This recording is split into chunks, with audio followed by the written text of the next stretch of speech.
Ngokwengxelo zamapolisa, esi sine sibuleweyo sidutyulwe soselwa ngethuba simaxhaphethu sisomba ingcwaba ngoqhiza lwangomgqibelo.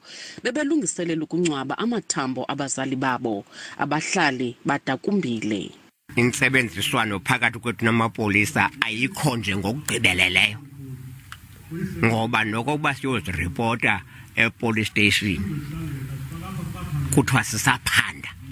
Kwezinye incidents apha siba khona evidence. Siba khona evidence but asiboni zilandelelo.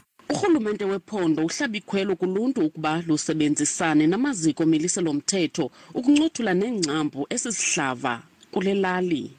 Into engumngeni kakhulu apha into okokuba abantu bayoyika abasakwazi ukuthemba namapolisa. So into eyenzekayo kwenzeka ezi zinto not kuba abantu bengasaqondo kuba kwalapho yayiqale khona iyaziwa. Ingxaki imfuyo ebiwayo. Amasela ayaziwa. Kuthiwa abanye abahlali bayibopha yamincinci bayifulathela le lali besoyikisela ubomi babo. Ukanti abanye kuthiwa balandelwa bayekubulawa nakwiindawo abaxelenga kuzo.